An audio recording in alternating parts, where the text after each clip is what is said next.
तो नंद वंश पे आएंगे हम। तो देखें, नंद वंश का जो संस्थापक है ये महापद्म वंश, तीसरा वंश आ गया ये। दो वंशों पे पहले भी हम चर्चा कर चुके हैं, हर्यक वंश हो गया और शिशुनाग वंश है। नंद वंश से हम बात करेंगे तो नंद वंश का जो संस्थापक है महापद्म नंद है। अब बहुत ईजी तरीके से ये याद हो जाएगा। देखो, महापद्म नंद जो है ना, ये है शूद्र, कार्टियस इसको कहते हैं, ये नाई की संतान था। ठीक है, तो शूद्र है, निम्न कुल के, आप इतना इनको याद रखें, याद करने के तरीके से कि ये निम्न कुल के हैं महापद्म नंद। अब निम्न कुल का है तो क्षत्रियों का कहीं ना कहीं विरोधी होगा, क्योंकि वर्ण व्यवस्था में क्षत्रिय दूसरे नंबर पे हैं और वो इनसे विभेदीकरण कर रहे हैं कहीं ना कहीं, तो सर्वक्षत्रांतक उपाधि दी गई इनको। इन्होंने कहा कि मैंने क्षत्रियों का विनाश कर दिया है। अब एक परशुराम का आपने नाम सुना होगा, परशुराम जो ब्राह्मण थे, इन्होंने भी क्षत्रियों का, कहते हैं कि पूरी सृष्टि से क्षत्रियों का विनाश कर दिया था, ऐसे धर्मग्रंथों में लिखा गया। तो परशुराम जो है उन्होंने भी क्षत्रियों का विनाश किया था, और इन्होंने भी क्षत्रियों का विनाश किया, तो दो उपाधियां तो इनको सेम होगी, सर्वक्षत्रांतक और परशुराम एक जैसी होगी। दो उपाधियां मिलती जुलती हैं इनकी, एक राट एक छत्र, एक राट एक छत्र, और एक है उग्रसेन। गुसेल थे तो उग्रसेन इनकी उपाधि, 5 उपाधियां होगी। अब एक महत्वपूर्ण घटना होती है इनके समय। महत्वपूर्ण घटना कुछ इस तरह से होती है कि ये है यहाँ मगध। ठीक है, तो मगध से इन्होंने क्या किया, मगध से लेकर कलिंग तक एक नहर का निर्माण करवाया।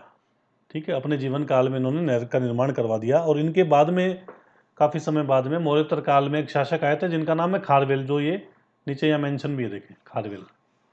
इस खारवेल ने क्या किया, एक अभिलेख खुदवाया जिसका नाम है हाथी गुम्फा अभिलेख। इस अभिलेख में इस नहर के बारे में चर्चा है कि भाई मगध के जो राजा हैं, जिनका नाम महापद्म नंद है, इन्होंने नहर का निर्माण करवाया था मगध से लेकर कलिंग तक। तो ये आप ध्यान रखना, 5 उपाधियां होगी, नहर का निर्माण करवाया। 8 इसके पुत्र हैं। नेट में प्रश्न आया हुआ है कि निम्न में से कौन सा महापद्म नंद का उत्तराधिकारी नहीं। तो देखो, ये आपने सुना होगा घनानंद, घनानंद की हत्या करके चंद्रगुप्त मौर्य गद्दी पर बैठा, तो ये तो आपने सुना होगा। तो घनानंद एक तो बेटा इसका याद हो ही जाएगा आपको, देख लेते हैं बाकी कौन कौन से हैं। तो ये एक बार लास्ट पॉइंट पे आ जाते हैं, हम इसके उत्तराधिकारी देख लेते हैं, फिर हम 2 पॉइंट ऊपर जो बचे हैं उन पे बात कर लेंगे। देखो कौन कौन से इसके बेटे हैं। एक तो देखो इसकी उपाधि है, वही इसका बेटा भी है, उग्रसेन उपाधि है ऊपर, आपने देखा, एक तो बेटा ही हो गया। ठीक है, एक लास्ट आपने देख लिया, ये घनानंद है इसका बेटा। ये देखो घन से घनानंद, दो तो ये याद हो जाएंगे, कोई दिक्कत नहीं। और बाकी जो इसके अन्य जो 7 उत्तराधिकारी हैं वो देखो मिलते जुलते, पंडुक, पंडुक गति मिलता जुलता नाम है, भूतपाल, राष्ट्रपाल मिलता जुलता नाम है, और 3 अलग से याद करने हैं, गोवी, पानक, 10 सिद्धक और केवर्थ। ठीक है, तो आपको कैसे याद करने हैं, दो तो हो गए देखो उग्रसेन, घन, इनको हटाओ, दो इसकी उपाधि है, एक तो उपाधि होगी उग्रसेन, एक घनानंद इसका बेटा था तो घन आ गया लास्ट। पंडुक, पंडुगति, भूतपाल, राष्ट्रपाल, 4 ये हो गए, 2 हो गए, 6, 3 बचे, गोवी, पानक, 10 सिद्धक, केवर्त, ये 3 आपको नाम याद करने हैं। अब आते हैं इस पॉइंट पे, जो व्याकरणाचार्य पाणिनि थे, जिन्होंने अष्टाध्यायी ग्रंथ की रचना की थी, जिसका नाम शब्दानुशासन भी है, ये इनके काल के थे, इनके मित्र भी थे, इनके दरबार में भी थे। इन्होंने पाटलिपुत्र में रहकर शिक्षा प्राप्त की थी। ठीक है, पूछते कौन विद्वान किसके दरबार में थे, तो पाणिनि जो थे पद्मनंद के दरबार में थे, महापद्मनंद, तो पी से पाणी, पी से पद्मनंद याद रह जाएगा। इसके अलावा वर्ष, उपवर्ष, वर रुचि, कात्यायन, कात्यायन ने वर्तिका नामक पुस्तक लिखी, ये सब इनके दरबार में ही थे। तो ये ध्यान रखना, कात्यायन तो फिर भी पूछ लेते हैं, वर रुचि वगैरह उपवर्ष अगर आपको याद ना रहे तो कोई दिक्कत नहीं है। फिर देखें, बात करते हैं हम आगे, कर्टियस और डायोडोरस जो 2 विद्वान हैं, इनको कहते हैं, ये तो नाई है, नाई की संतान है, जो कि मैंने आपको पहले भी बताया था, ये निम्न कुल का माना गया। ठीक है, तो ये आपकी बात होगी महापद्म नंद में। अब घनानंद पे बात करते हैं। तो घनानंद पे बात करने से पहले मैं आपको एक छोटी सी कहानी सुना देता हूँ, तो वो घनानंद की सारी बात आपको क्लियर हो जाएगी, अलग से आपको ज़्यादा इंफॉर्मेशन देखने की आवश्यकता नहीं पड़ेगी। एक पुस्तक है विशाख दत्त की, जिसका नाम है मुद्रा राक्षस। एक पुस्तक है विशाख दत्त की, इसका नाम है मुद्रा राक्षस। अब इस मुद्रा राक्षस में क्या जानकारी है मैं आपको बताता हूँ। इसमें जो चंद्रगुप्त मौर्य हैं, जो मौर्य वंश के संस्थापक हैं, चाणक्य के सहयोग से किस तरह से गद्दी पर बैठते हैं, इसकी पूरी कहानी मैं आपको बताया था हूँ, क्या घटना होती है। घनानंद के दरबार में जाते हैं चाणक्य।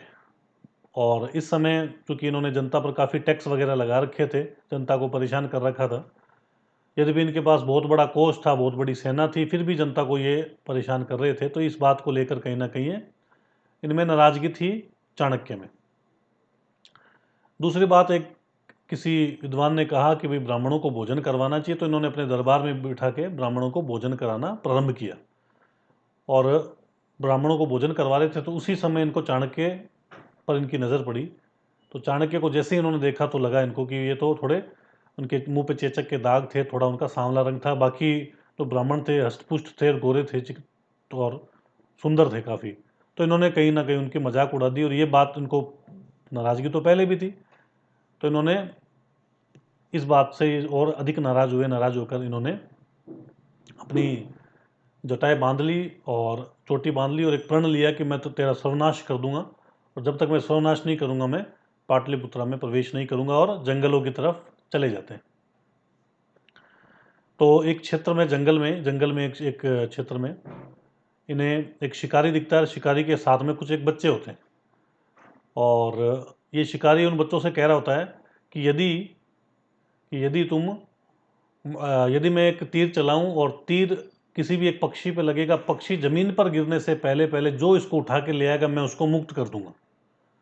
तो चाणक्य, तो उस समय जो चंद्रगुप्त मौर्य होते हैं वो अल्पवयस्क होते हैं, छोटे बच्चे होते हैं और इस शिकारी के साथ होते हैं। माता पिता ने उनको बेच दिया, क्योंकि उनके माता पिता की आर्थिक स्थिति अच्छी नहीं थी, तो शिकारी को बेच दिया था। तो इस शिकारी को कहते हैं कि मैं आपकी शर्त को मान लूँगा और मैं जो भी आप कहेंगे वो करूँगा, लेकिन आप मेरे को मुक्त कर देना उसके बाद। तो वो कहता है ठीक है। तो एक तीर चलाता है और जैसे ही एक पक्षी नीचे गिरने वाला होता है तो तुरंत चंद्रगुप्त मौर्य तीव्र गति से दौड़ते हैं, दौड़ के इस पक्षी को जमीन पर गिरने से पहले पहले उठा लेते हैं और शिकारी के पास आते कहते हैं कि मैंने ये वादा पूरा कर दिया, अब आप मुझे मुक्त करें। तो शिकारी कहता है कि मैं तो मुक्त नहीं करने वाला, मैं तो जस्ट ऐसे ही मजाक कर रहा था आपके साथ में। तो चंद्रगुप्त मौर्य और ये जो शिकारी के बीच में संवाद चल रहा होता है, इस संवाद को दूर से चाणक्य देख रहे होते हैं, और चाणक्य की नज़र जब चंद्रगुप्त पे पड़ती है तो उनको ये लगता है कि ये जो बच्चा है वो बड़ा होकर इस घनानंद का विनाश कर सकता है। और इस शिकारी से जो है ये बच्चे को खरीद लेते हैं और यहाँ से इस बच्चे को जो है धनुर्विद्या, तलवारबाजी आदि में प्रशिक्षित करते हैं चाणक्य। और एक बार इस समय भारत में जो है सिकंदर भी इस समय भारत में है। अभी इसी समय काल में जब घनानंद शासक है, इसी समय सिकंदर भी भारत में आया हुआ है, जो कि यूनान से है। तो सिकंदर से भी मिलने जाते हैं, लेकिन सिकंदर इनकी कोई मदद नहीं करता घनानंद के खिलाफ। और कुछ समय बाद में इन्होंने स्वयं की सेना जुटाई और घनानंद को पराजित कर दिया, और चंद्रगुप्त मौर्य ने मौर्य वंश की नींव रखी। चाणक्य उनके प्रमुख मंत्री या प्रधानमंत्री के रूप में, प्रमुख पुरोहित के रूप में जो है अधिस्थापित हुए। तो ये पूरी कहानी है मुद्रा राक्षस की। नेट में कई बार प्रश्न पूछा गया है, घनानंद की हत्या या घनानंद को पद से हटाया गया किस ग्रंथ में ये जानकारी मिलती है, या मौर्य वंश का संस्थापक जो चंद्रगुप्त मौर्य है, इसकी पूरी कहानी की ये गद्दी पर कैसे बैठा, ये किस ग्रंथ में मिलती है? मुद्रा राक्षस में, जो कि विशाखदत्त का एक ग्रंथ है। और देखो, विशाखदत्त की दो पुस्तकें हैं, मुद्रा राक्षस तो है ही है, एक देवी चंद्रगुप्तम में भी है, एक देवी चंद्रगुप्तम है और एक मुद्रा राक्षस। दोनों ही पुस्तकें जो हैं वो विशाखदत्त की है। इस दूसरी पुस्तक की जो विशेषता है, देखो पहली तो मैंने आपको बताई, इसमें क्या जानकारी, इसमें चंद्रगुप्त के द्वारा मौर्य वंश की स्थापना की गई ये जानकारी है, यानी चंद्रगुप्त की जानकारी है इसमें। और इसमें भी जानकारी जो चंद्रगुप्त की ही है, ध्यान रखें दोनों में चंद्रगुप्त की जानकारी। अब ये कौन सा चंद्रगुप्त है? चंद्रगुप्त सेकंड। ये गुप्त वंश का एक शासक है, ये तो मौर्य वंश का शासक है और ये गुप्त वंश का शासक है। इतिहास में 3 चंद्रगुप्त हुए, चंद्रगुप्त मौर्य हो गए, Chandragupta first and Chandragupta second, 2 गुप्त काल के, एक मौर्य वंश का है। ठीक है, तो ये बिल्कुल बेसिक सी जानकारी मैंने आपको दी है, कहानी के रूप में काफ़ी हद तक मैंने आपको घनानंद के बारे में जानकारी दे दी। तो एक बार और देख लेते हैं घनानंद को। पहला पॉइंट, यूनानी कहते हैं, जनरमीज अक्रमीज कहते हैं, बहुत बड़ी सेना थी, कोच था, बता दिया मैंने आपको। इनका साम्राज्य कहाँ से कहाँ तक था, तो देखो हिमालय से लेकर गोदावरी तक था और सिंधु से लेकर मगध तक था, है ना। तो ये लगभग, अगर मैं मानूँ तो आपको ड्रॉ करके बताऊँ मैं, तो इनका साम्राज्य देखें,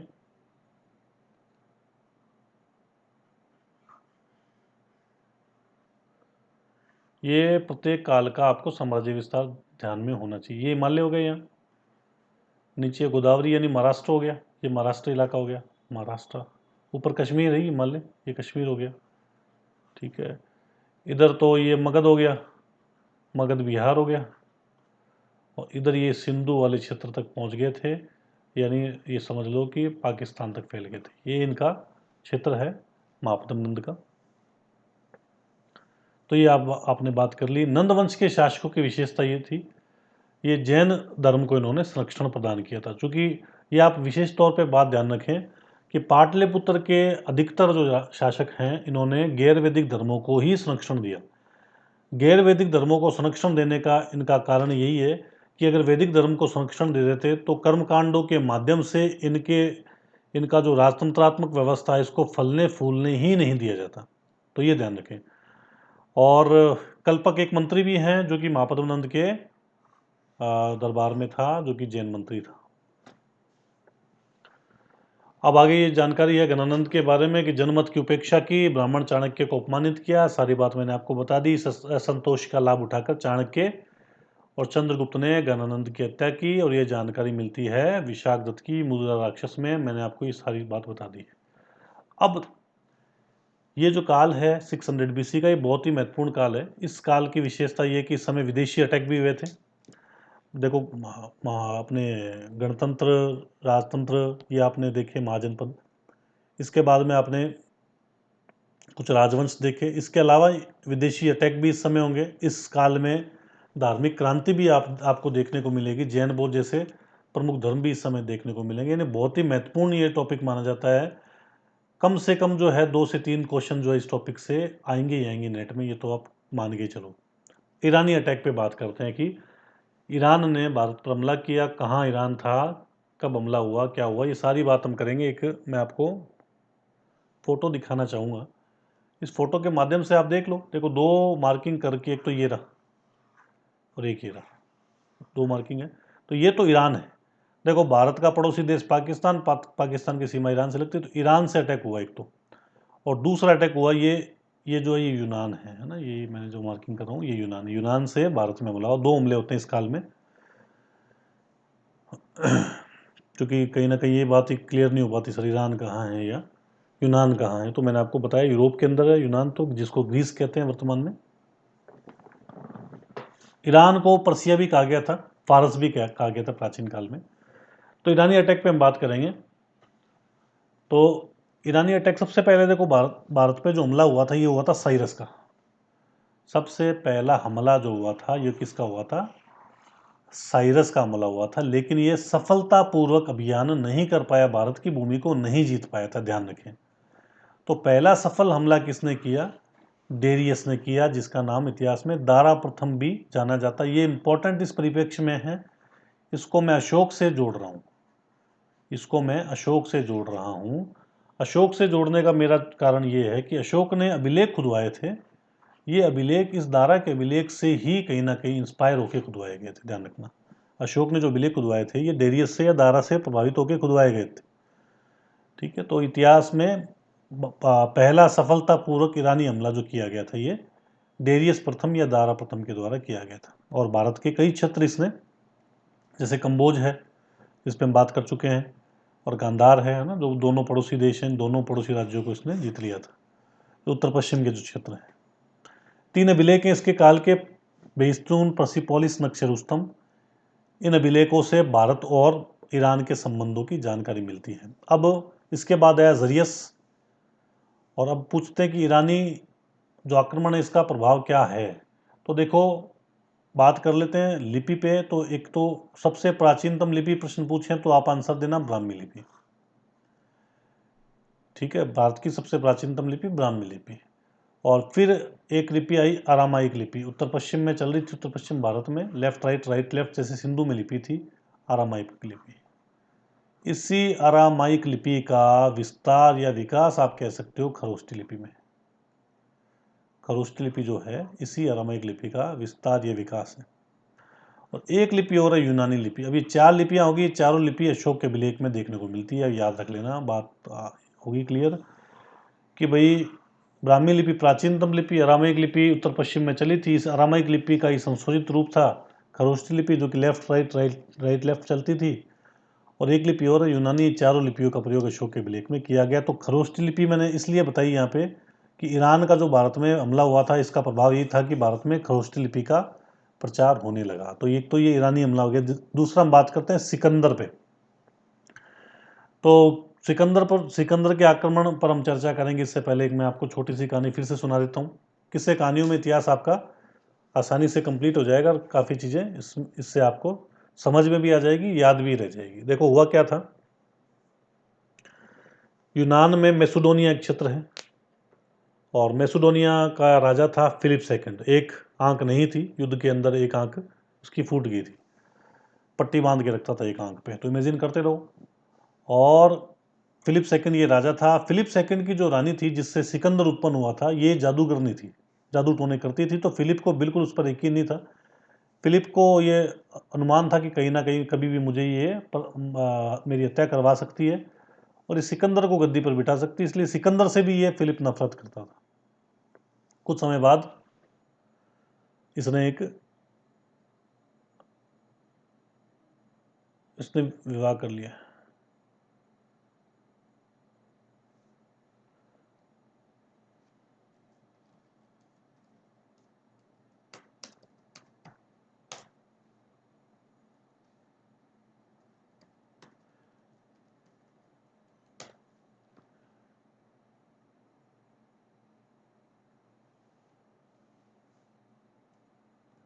तो कुछ समय बाद फिलिप सेकंड ने एक दूसरा विवाह कर लिया और ये विवाह इस शर्त पे किया गया कि जो भी इस नई रानी से उत्पन्न बेटा होगा, उसे पुत्र होगा, उसे मैसेडोनिया का राजा बना दिया जाएगा। इस बात से सिकंदर और उसकी माँ दोनों आहत हुए और सिकंदर की माँ ने एक षड्यंत्र रचा जिसमें सिकंदर के द्वारा फिलिप की हत्या करनी थी।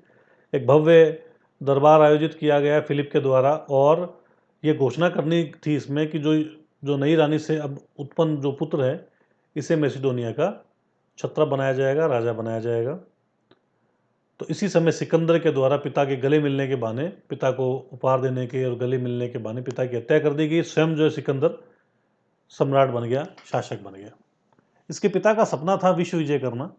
इस सपने को अपने दिल में संजोए हुए ये 25 साल की उम्र में ही निकल गया विश्व विजय के लिए और यूनान से आगे बढ़ता गया और ईरान पहुंच गया। ईरान में जो सेना थी बहुत बहादुर थी और लंबे चौड़े हाथी, लंबे चौड़े कद काठी के जो लोग थे यहाँ पे, इसकी सेना को देखकर, मतलब ईरान के जो लोग हैं उनकी सेना को देखकर सिकंदर की सेना डर गई, घबरा गई और पीछे हटने लगी। तो सिकंदर ने अपनी सेना को संबोधित किया और कहा, एक प्रसिद्ध कथन जिसे याद रखें आप जीवन में, बहुत ही आपके लिए लाभप्रद ये कथन है कि conquer your fear I promise you conquer your death. Conquer your fear I promise you conquer your death. अर्थात तुम अपने भय पर नियंत्रण प्राप्त करो, मैं तुमसे वादा करता हूं तुम मौत को भी जीत लोगे। तो ये कथन है, बहुत ही महत्वपूर्ण कथन।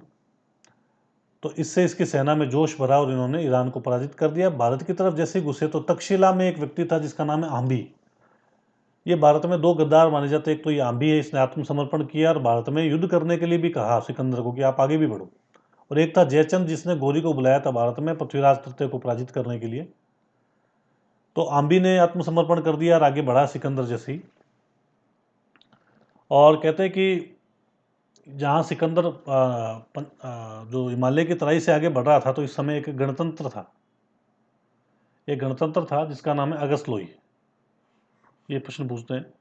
तो इस अगस्त लोई ने जो है सिकंदर से मुकाबला किया और बाद में यहाँ पे सामूहिक जौहर देखने को मिला है। कार्टियस के अनुसार सिकंदर ने संपूर्ण अगस्त लोई की जो आबादी थी, मगध आबादी, इसको नष्ट कर दिया।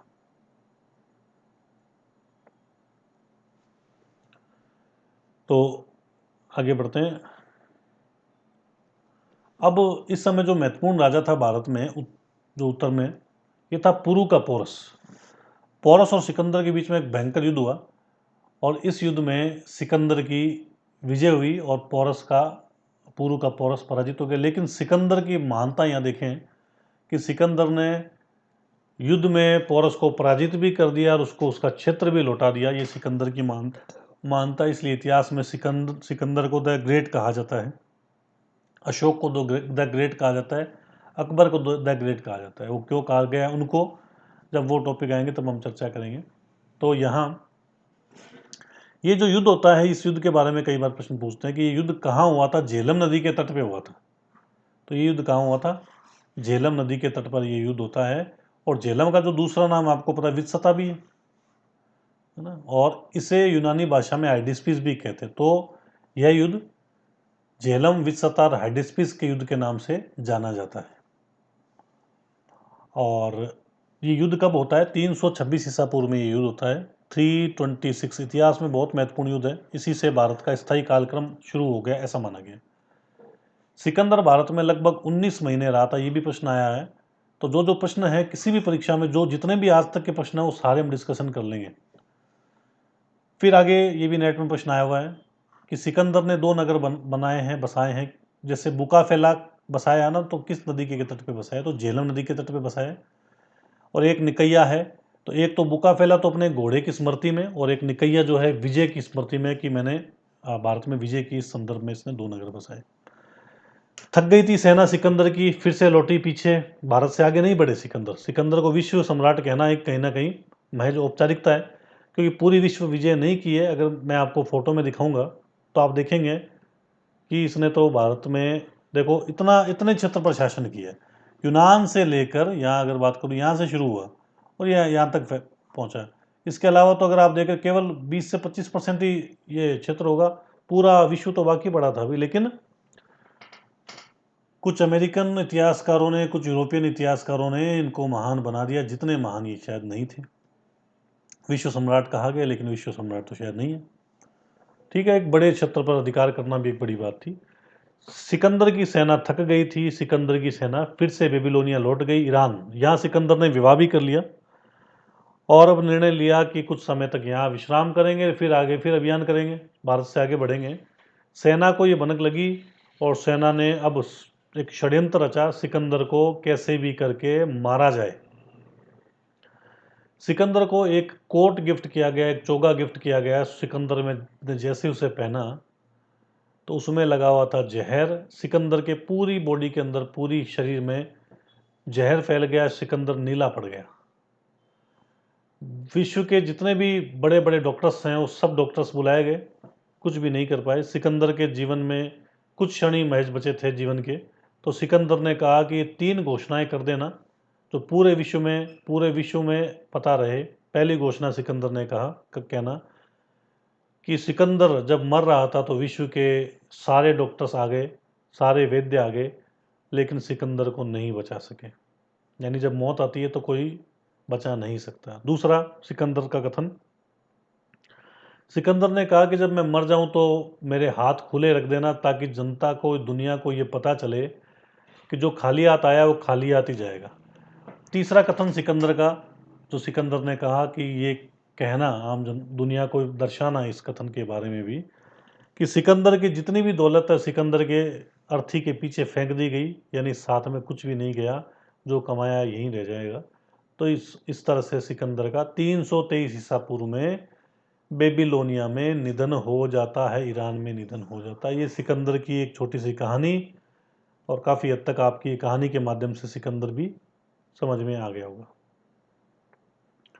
अब सिकंदर की होगी मृत्यु, लेकिन सिकंदर के हमले के साथ ही कुछ ना कुछ तो लाभ हुआ होगा। जैसे ईरानी हमले से लाभ क्या हुआ था?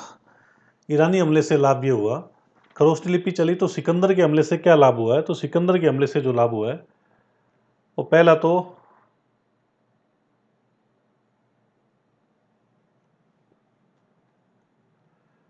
लाभ जो हुआ है,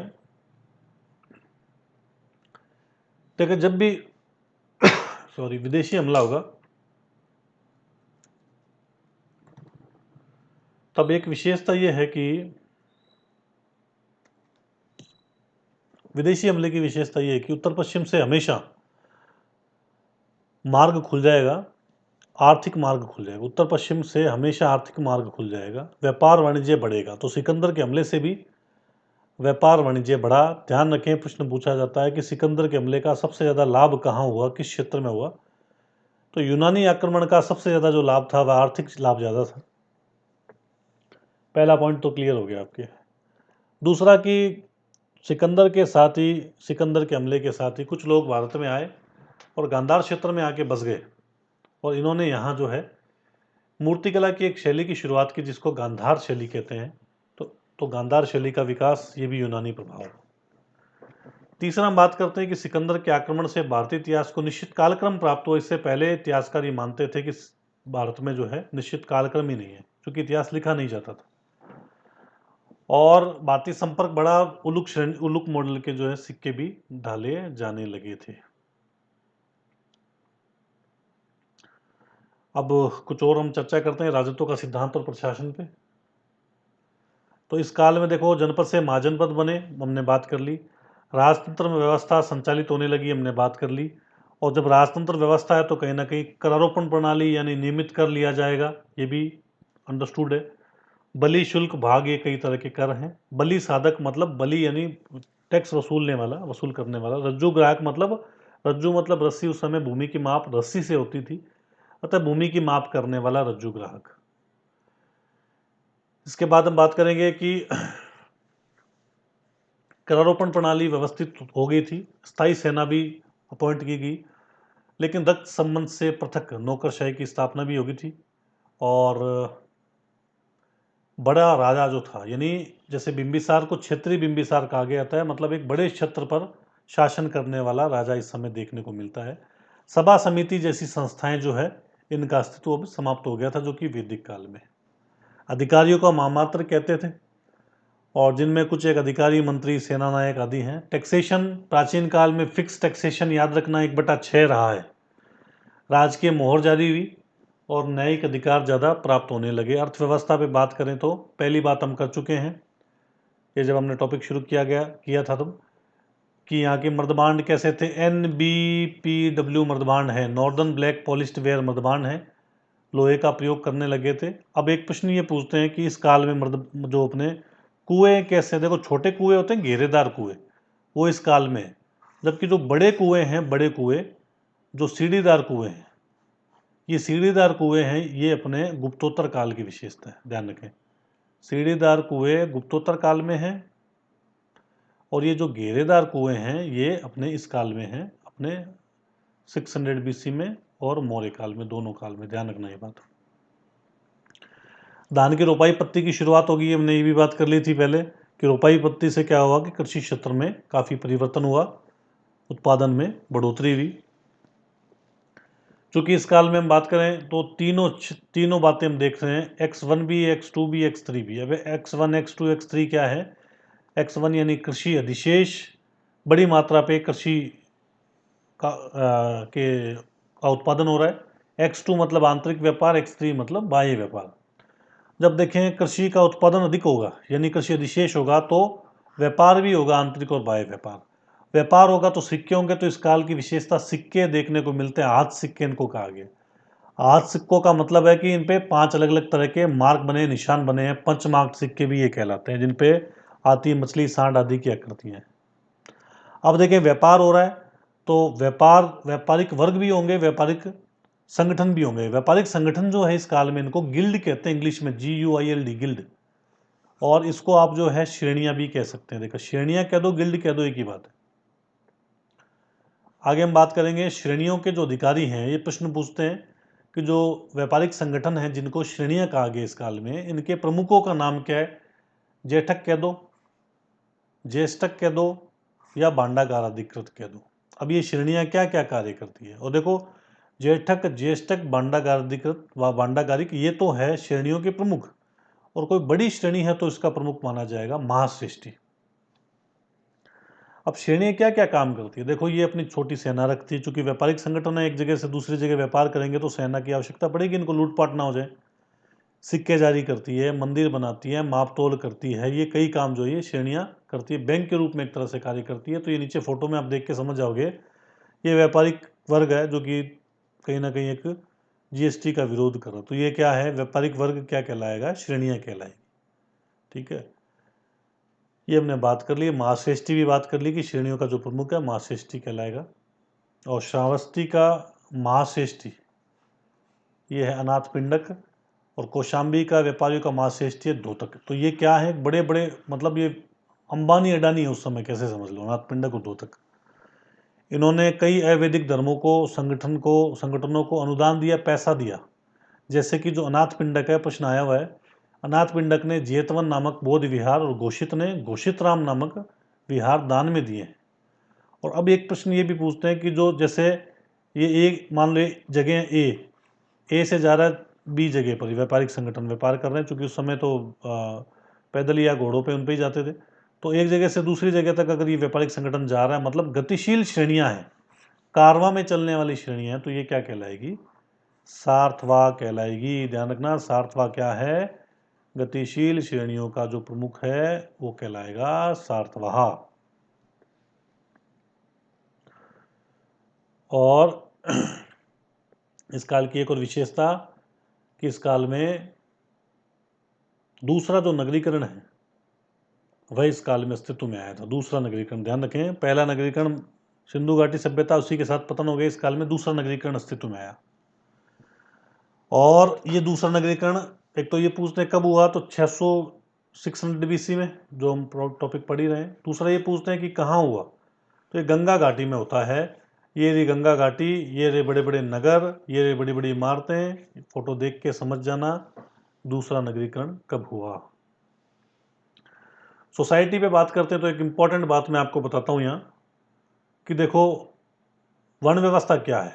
यही वर्ण व्यवस्था, ब्राह्मण, क्षत्रिय, वैश्य, शूद्र, इसको कहते हैं वर्ण व्यवस्था का क्रम। ब्राह्मण ऊपर, शूद्र नीचे, फिर ब्राह्मण के बाद क्षत्रिय और वैश्य। वर्ण व्यवस्था को ऐसे ही समझा जाता है जिसमें ब्राह्मण को सर्वोच्चता प्राप्त। अब इस वर्ण व्यवस्था को इस काल में ऐसे देख रखे, क्षत्रिय, ब्राह्मण, वैश्य, शूद्र। कैसे देखे, माना गया है कि बौद्ध ग्रंथों में कहा गया है कि भाई क्षत्रिय जो है ना वो श्रेष्ठ है। जैन ग्रंथ में भी कहा गया कि महावीर जैन जो है पहले एक ब्राह्मणी के गर्भ में थे, लेकिन बाद में उनको क्षत्रिय की गर्भ में, क्षत्रिय माता के गर्भ में ट्रांसफर किया गया, स्थानांतरित किया गया। मतलब ये ब्राह्मणों की सर्वोच्चता को इस काल में नकारा गया जैन और बौद्ध ग्रंथों में, पाली और प्राकृत ग्रंथों में। और ऑर्डर बदल के कहा गया कि खतीय पहले हैं, पाली में खतीय क्षत्रिय को, फिर बहमन है ब्राह्मण, उसके बाद बहमन, फिर है वेश यानी वेश्य, फिर है शुद्ध यानी शूद्र। इस तरह से इन्होंने वर्ण व्यवस्था के अधिक्रम को बदल दिया, एक तरह से उल्टा कर दिया। ध्यान रखना, प्रश्न पूछते हैं किस काल में क्षत्रिय ब्राह्मणों से श्रेष्ठ माने गए, बौद्ध काल में। तो एक तो ये बात होगी। दूसरी बात ये कि कहीं ना कहीं ब्राह्मणों को भी लग रहा है कि अब वर्ण व्यवस्था में कुछ और ज़्यादा आगे विकास होना चाहिए। तो इन्होंने कहा कि जन्म से ब्राह्मण है, जन्म से क्षत्रिय, जन्म से वैश्य, जन्म से शूद्र। जो जिस घर में पैदा हो गया उसी वर्ण का वह बन गया। ब्राह्मण के घर में पैदा, देखो फोटो, ब्राह्मण के घर में बैठा पैदा हुआ पूजा पाठ करेगा, क्षत्रिय के घर में युद्ध, शूद्र है तो कृषि आदि करेगा, और वैश्य है तो व्यापार करेगा। तो जिस घर में पैदा हुआ वैसे ही वर्ण का बन जाएगा। ये वर्ण व्यवस्था जन्म के आधार पर इस काल में स्थापित हो गई। अब एक बात और कि कहीं ना कहीं इस काल में लोहे का उपयोग शुरू हो गया था उत्तर वैदिक काल में। इस काल में लोहे का उपयोग ज़्यादा देखने को मिला। तो इस काल में कहीं ना कहीं लोहे का उपयोग युद्धास्त्रों में होने लगा, तलवार बनने लगी, ढाल बनने लगी। तो इससे क्या हुआ कि क्षत्रियों की महत्ता फिर से बढ़ी। क्षत्रिय अपने आप में जो देखो, जिसके हाथ में ताकत उसका पावर बढ़ेगा, तो क्षत्रिय वैसे भी महत्वपूर्ण हो गए शक्ति से, तो ब्राह्मण वैसे भी इनसे अब वर्ण व्यवस्था में नीचे आने लगे। ये पाली और प्राकृत ग्रंथों के अनुसार मैं आपको बता रहा हूँ। एज यूजुअल स्त्रियों की दशा में गिरावट आई। कुछ प्रमाण मैं आपको बताता हूँ। एक तो उनकी कम एज में विवाह होने लगा। गौतम बुद्ध कहते हैं महिलाओं को संघ में शामिल करोगे संघ का विनाश हो जाएगा। तो देखो, बौद्ध धर्म महिलाओं को प्रवेश नहीं दे रहा। आनंद के कहने पर अपनी मौसी प्रजापति गौतमी को इन्होंने शामिल किया संघ में। फिर जैन धर्म में दो धाराएं हैं, आपने सुना होगा, श्वेतांबर, दिगंबर। श्वेतांबर श्वेत कपड़े पहनने वाले, दिगंबर कहते हैं दिशा ही हमारे अंबर, हमें वस्त्रों की आवश्यकता ही नहीं है। अंबर मतलब वस्त्र है। दिगंबर कहते हैं महिलाओं को मोक्ष नहीं मिल सकता, महिलाओं को फिर से अगले जन्म में पुरुष बनना है, पुरुष बन के उनको मोक्ष मिलेगा। और महिलाओं की दशा बता दी। दास इस काल में भी थे, ये दासों के रूप में महिलाओं को भी बेचा जा रहा था, और दास प्रथा अस्तित्व में थी, हर काल में आगे से आगे अस्तित्व में रहेगी। तो साहित्य पे हम बात करेंगे आगे। तो देखो, एक तो साहित्य में, एक तो सूत्र साहित्य जो है इस काल में रचा गया था। सूत्र साहित्य के हमने पहले भी आपको बताया था कि एक तरफ तो देखो बौद्ध धर्म है, जैन धर्म है, एक तरफ बौद्ध धर्म है, जैन धर्म है, इनके ग्रंथ रचे जा रहे हैं।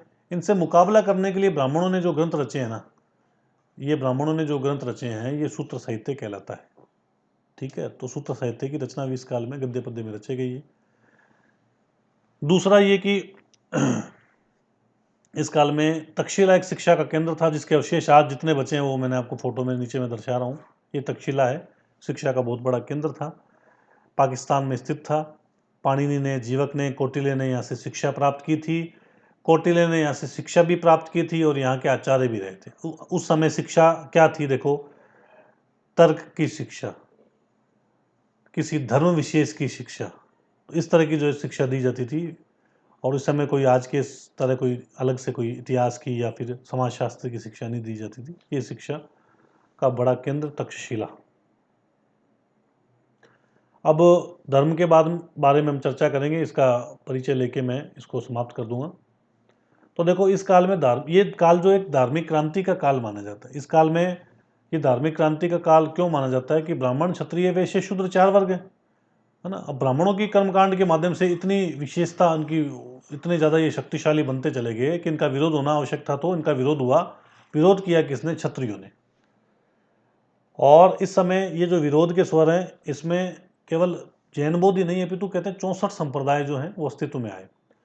और ये जो धार्मिक क्रांति है, ये भारत में ही नहीं थी, सभी पूरे विश्व में इस धार्मिक क्रांति फैली थी। यूनान में पाइथागोरस है, ईरान में जरथुस्त्र है, चीन में कन्फ्यूशियस, लाओ त्से, और भारत में बुद्ध और महावीर के रूप में ये क्रांति देखी गई। धार्मिक क्रांति पूरे विश्व में चली।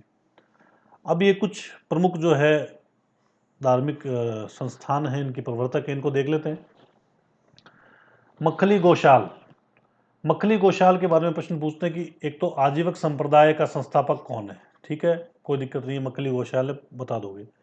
एक ये पूछते हैं कि नियति की अटलता में कौन विश्वास करता। देखो लिखा है, नियति की अटलता में कौन विश्वास करता। नियति क्या होता है? भाग्य। बैठे रहना है, पढ़ना नहीं है, खाना पीना, ऐश करना, जो भाग्य में लिखा अपने आप हो जाएगा, ये है नियति। नियति का मतलब कर्म नहीं करना, जो भाग्य में लिखा है स्वतः ही हो जाएगा। लेकिन क्या पता आपकी नियति में ये लिखा हो कि आपको मेहनत करने से सफलता मिलेगी। तो चलो, ये तो इनका सिद्धांत है मक्खली गोशाल का, आपको तो याद रखना है। मक्खली गोशाल कहता है नियतिवाद। नियतिवाद यानी आजीवक संप्रदाय, मतलब भाग्यवाद। और ये प्रारंभ में भगवान जो महावीर थे, महावीर जैन, उनके साथ भी रहे थे, लेकिन बाद में इन्होंने उनसे किनारा कर लिया था। अजीत केश कमलिन को कैसे याद करना? देखो देखो, एक तो देखो ये है पीछे मक्खली गोशाल, एक आपको देखना है ये रहा देखो पगुद काचयन। ये दोनों नियतिवादी हैं, कंफ्यूज मत होना। मक्खली गोशाल और पगुद काचयन दोनों नियतिवादी। एक अजीत केश कमलिन, अजीत केश कम्बलीन, इसको कैसे याद रखें? कैश बनाओ, कंबल ओढ़ के सो जाओ, मतलब खाओ पियो ऐश करो, घर पे रहो, जो मिल जाए उसको खाओ, खाओ पियो ऐश करो। और भौतिकवादी हैं ये। भौतिकवादी मतलब खाओ पियो ऐश करो, इसमें विश्वास करते हैं। और भौतिकवादी इस संदर्भ में भी कहते हैं कि पृथ्वी, अग्नि, जल, वायु, आकाश, ये जो पंच महाभूत है, ये स्वतः मिलते हैं, स्वतः अलग हो जाते हैं। ये भी भौतिकवादी चिंतन हो गया। एक तो अजीत केश कम्बलीन हो गया। एक इसमें पॉइंट लिखा, ये यदृच्छावादी है। यदृच्छावादी का मतलब होता है कि पृथ्वी, अग्नि, जल, वायु, आकाश स्वतः मिलते हैं, स्वतः अलग हो जाते हैं, ईश्वर का इसमें कोई भूमिका नहीं है। अजीत का केश कम्बलीन के साथ में आप एक और देख लो, ये चारवाक, इनको दो दो का जोड़ा बना लो। चारवाक क्या कहते हैं? चारवाक बृहस्पति के सूत्र हैं, शिष्य हैं, जिन्होंने बाद में चारवाक ने बृहस्पति सूत्र ग्रंथ भी लिखा है। कुछ इनके कोटेशंस हैं, भौतिकवादी हैं ये भी।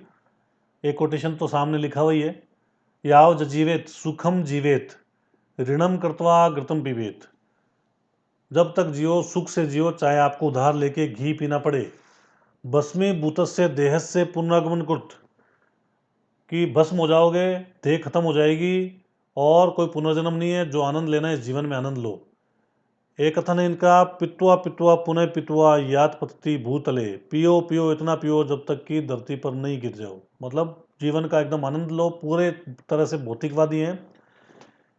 ये कहते हैं केवल मैं प्रत्यक्ष को मानता हूँ। प्रत्यक्ष का मतलब जो मुझे सामने दिखता है केवल उसके अस्तित्व को मानता हूँ। अगर आप दिख रहे हो तो आपको मानेंगे, आप नहीं दिख रहे आपको नहीं मानेंगे। ये कहता है ना मुझे ईश्वर दिखता है, ना मुझे आत्मा दिखती है, ना मुझे स्वर्ग और नर्क दिखता है। मैं किसी के भी अस्तित्व को स्वीकार नहीं करता, केवल मैं प्रत्यक्ष को मानता हूँ।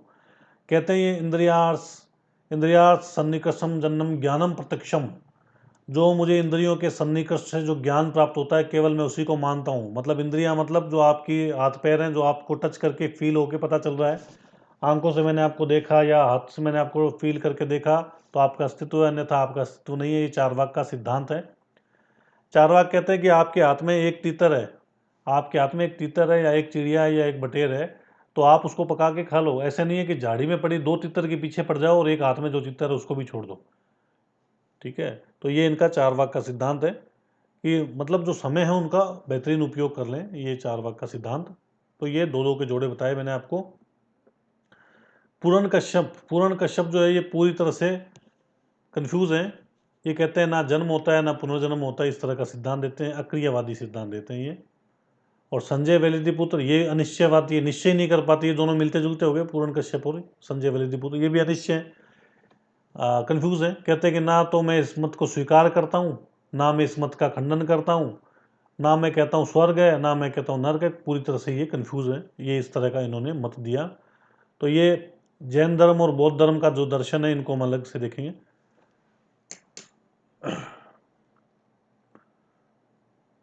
तो